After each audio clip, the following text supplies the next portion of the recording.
100 years ago, monsters known as Titans suddenly appeared out of nowhere and started eating most of civilization. The people that managed to escape built 3 massive concentric walls to protect a peaceful area where humanity could start over and stay safe. The year is now 858, and Armin is working at his parents' shop in the poor district when he hears his friend Aaron has lost his job again.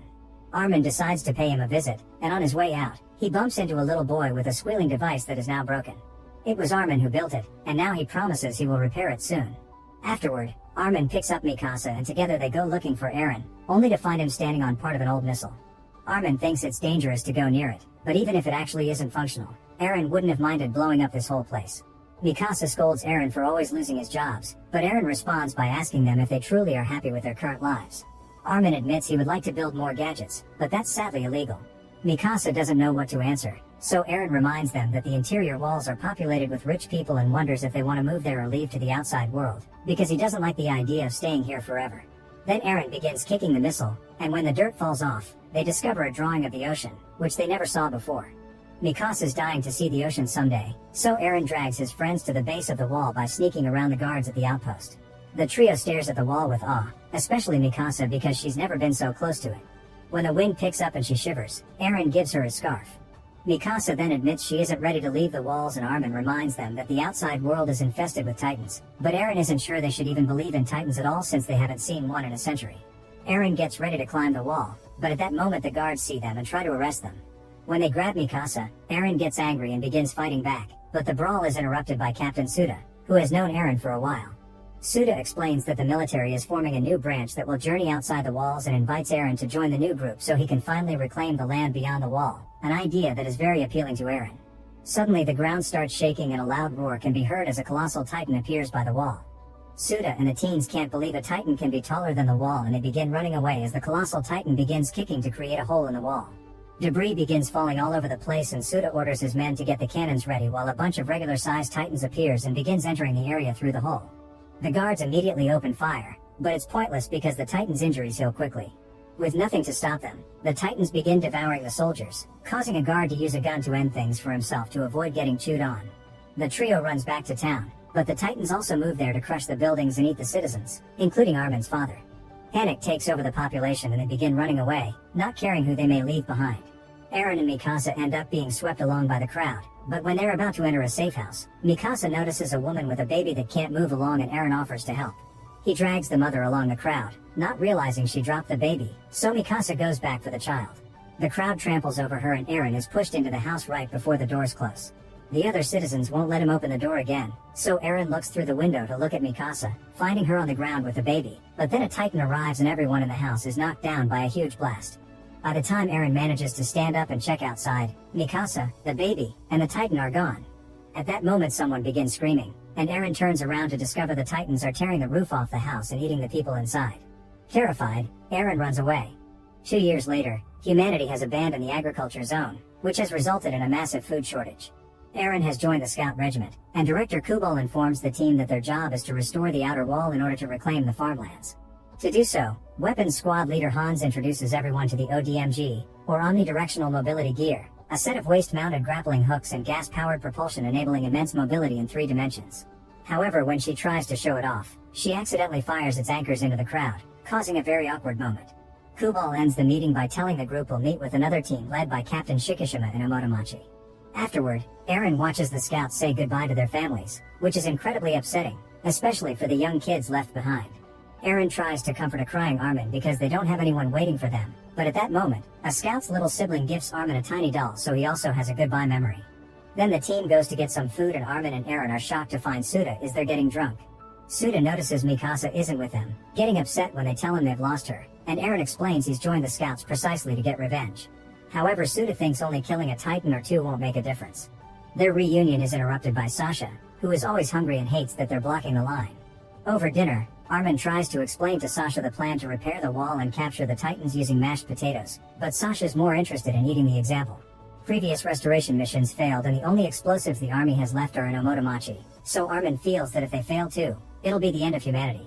Suddenly Jean begins complaining about everyone, saying Armin doesn't have to come if he's nervous and that Sasha only knows how to eat. He thinks all the newbies will make the mission fail and laments being lumped with people that only joined the army because they couldn't get another job. All this talk about death makes Lil cry and her boyfriend Fukushi tries to comfort her, which Jean considers sickeningly sappy. Armin accuses Jean of being scared of the Titans, but Jean swears Titans are nothing to him and threatens to hit Armin. Aaron interrupts to ask Jean if Titans have nipples, and when Jean fails to answer, Aaron points out Jean never saw a Titan, so he pretends to talk a big game, but he's actually a spoiled brat from the inland. Furious, Jean tries to hit Aaron next, but Hans breaks them up and explains Titans don't have nipples or reproductive organs. In fact, nobody knows how they multiply, and Hans admits she would love to dissect a Titan to learn more about them, but they haven't been able to get a body because Titans evaporate when they die. After Hans leaves, Jean makes fun of Aaron for abandoning Mikasa to die to the Titans, which causes Aaron to jump on him to restart the fight. Sanagi quickly cuts in and takes Aaron away before it escalates. While the scouts gets ready to leave, Hans explains that Titans sleep at night and their eyes don't work in the dark, but they're still very sensitive to noise, so they must stay quiet on the other side of the wall. The army trucks cross the wall gate and travel through the empty lands for many hours. Sometime later, the vehicles suddenly stop because they notice movement in the area, but when the scouts come out to check, they discover it's just cows. This makes them wonder if Titans only eat humans and don't touch animals. The group decides to get going, but Iana swears she can hear a baby crying and goes to investigate, so Aaron follows her. The duo enters the ruins of a building and suddenly feel something wet falling on their heads. They look up and discover it's the drool of a baby Titan, who is also the one crying. The baby tries to attack them, but when the teens move out of reach, the baby falls to the ground and begins throwing a very loud tantrum. This causes the other Titans to wake up and go after the scouts, who immediately begin panicking. As a Titan drags one of the captains away, Kubal and the other higher-ranked soldiers take off in their vehicles, leaving the scouts to run by themselves.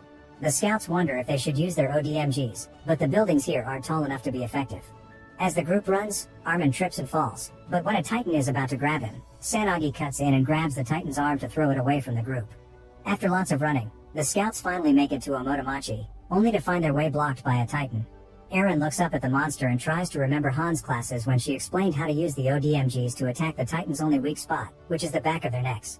Suddenly another scout shows up and quickly kills the Titan using the methods Hans had explained. This is the legendary Captain Shikishima. All the scouts are in awe at his skills, only to be quickly distracted by another Titan approaching. This Titan is also quickly defeated by a new scout, who turns out to be Mikasa. Aaron and Armin are incredibly shocked, but before they can say something, Mikasa leaves with Shikishima.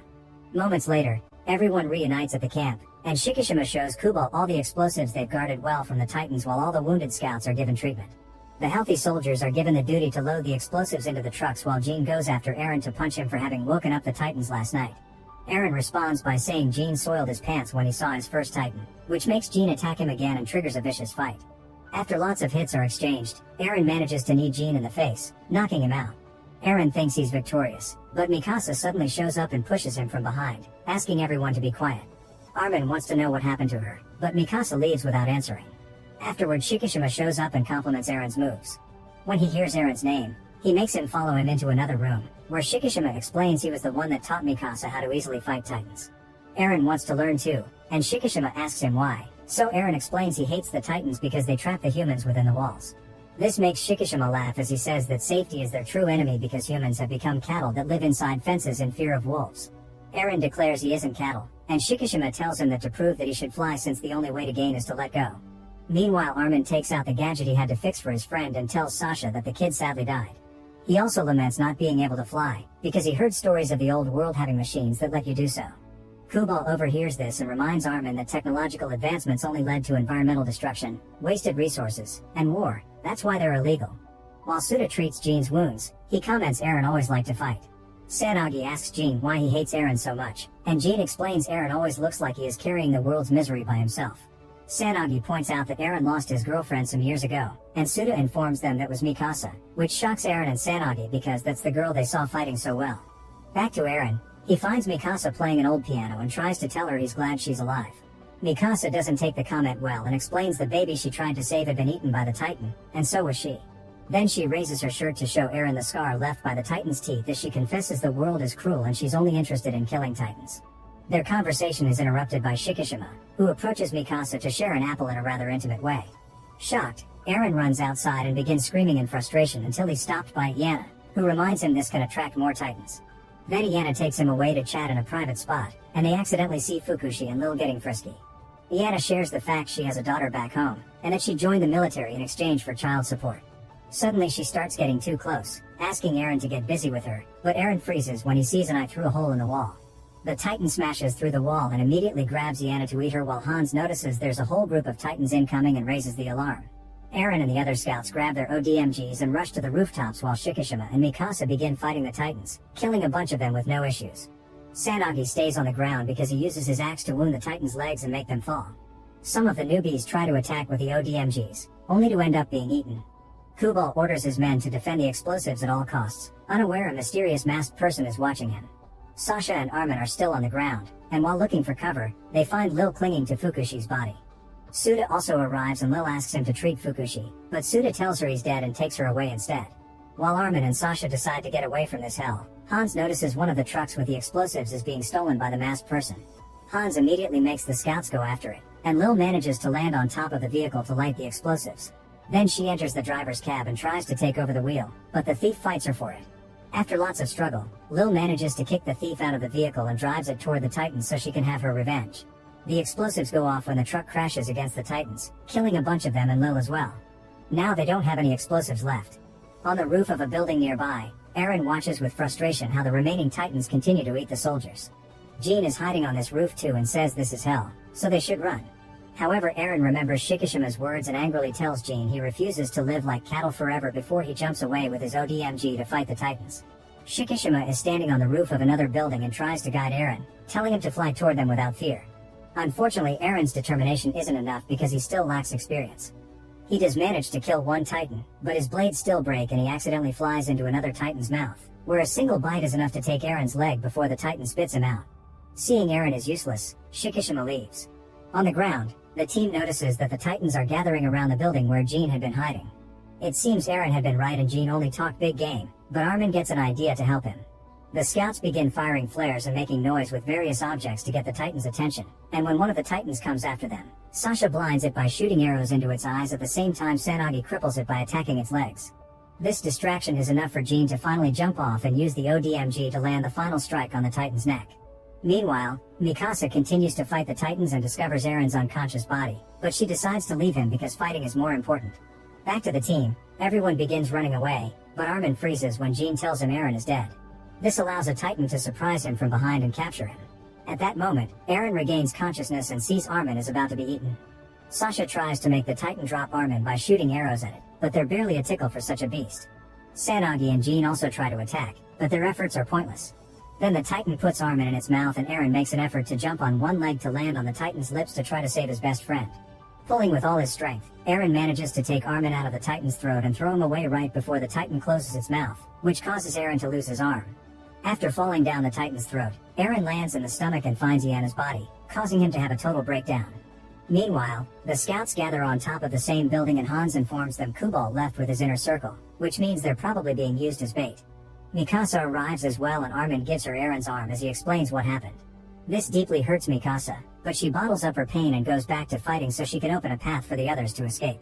Since everyone is now watching her, they don't notice Eren's arm beginning to expel steam. Mikasa kills a bunch of Titans in quick succession but her equipment soon runs out of gas and she falls to the ground, landing near the Titan that ate Eren. Thinking about her childhood memories, Mikasa gets ready to fight until the end, but at that moment the Titan begins to contort in pain and suddenly, two huge hands come out of the Titan's mouth. These hands tear the Titan in two and it's revealed they belong to a new kind of mysterious Titan with bright red eyes, who lets out a loud roar before it begins attacking the other Titans. It also regenerates all its limbs at great speed. More Titans begin approaching the area, but the mysterious Titan has no trouble killing them with only a hit or two. Sanagi wonders if this guy is on their side, and Han points out its advanced fighting style as a sign of intelligence. Mikasa and Suda notice the fighting style too and realize this mysterious Titan is Eren. The rest of the normal Titans see how powerful this guy is and go away, making the mysterious Titan run toward the building with the team. Everyone runs back as the Titan destroys part of the roof, but Mikasa stays and lets the beast pick her up. As it looks at Mikasa, the Titan suddenly begins to expel steam and drops Mikasa back on the roof before falling to the ground. The team rushes to check on it as Hans reminds everyone that the Titan will evaporate soon. Suda is worried about Eren being assimilated, so he asks for someone to cut the Titan's neck but without going as deep as usual. Mikasa follows his instructions and to everyone's shock, Eren comes out of the wound in pain but alive and with all his limbs back. Hans wonders if this is why a Titan's weak spot is its neck, and suddenly Eren opens his eyes to reveal they're still red. Make sure to subscribe and turn on notifications so you can watch more videos like this. Thanks for watching.